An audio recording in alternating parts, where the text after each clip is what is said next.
Section 2.2.4 Video Surveillance and Face Recognition. We are used to security cameras in banks and stores. They can help in investigations. Video surveillance systems have been used for multiple reasons, such as monitoring prisons and monitoring traffic. In these cases, most people are aware of the cameras that are recording them. After the 9/11 attacks, police in Washington, D.C. installed cameras that could zoom in on people a half-mile away. Cameras can raise privacy issues. When combined with face recognition, the issues raise even more. The following are some examples. During the 2001 Super Bowl, police in Tampa, Florida scanned the faces of 100,000 fans and employees. The scan searched for criminals and gave results within seconds. These people were not told they would be scanned.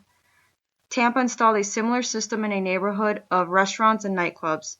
This was also used to search for criminals. However, in the 2 years of use, this system did not recognize anyone the police wanted.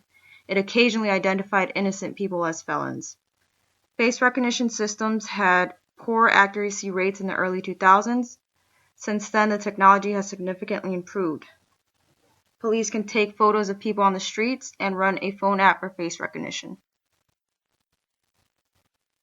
Some cities have increased camera surveillance programs while others gave the systems up. They felt they did not significantly reduce crime. Toronto city officials once refused to let police take over traffic cameras to monitor a protest march to identify their organizers.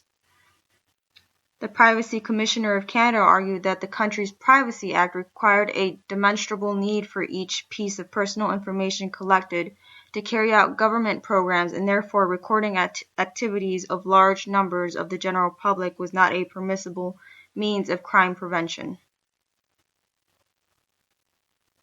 England was the first country to set up a large number of cameras in public places to try to deter crime. There are millions of surveillance cameras in Britain.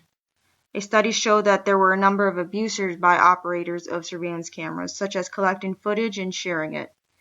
Enforcing curfew for young people was one of the uses for public cameras in England. The only successful use of the cameras was in parking lots where they helped reduce vehicle crime. One year they helped identify terrorists who set off bombs in a subway and identify rioters who burned and looted neighborhoods. Whether cameras were helpful or not in many cases, most ordinary people do not like being tracked or photographed without their knowledge. Clearly, some applications of cameras and face recognition systems are beneficial, but there is a clear need for limits, controls, and guidelines. How should we distinguish appropriate from inappropriate use? In the U.S., police need a reason for requiring a person to be fingerprinted. Should this be applied to the use of face recognition or iris scanning? If we consider these issues early enough, we can design privacy-protecting features into the technology. We can establish well-thought-out policies, and we can pass appropriate privacy-protecting legislation.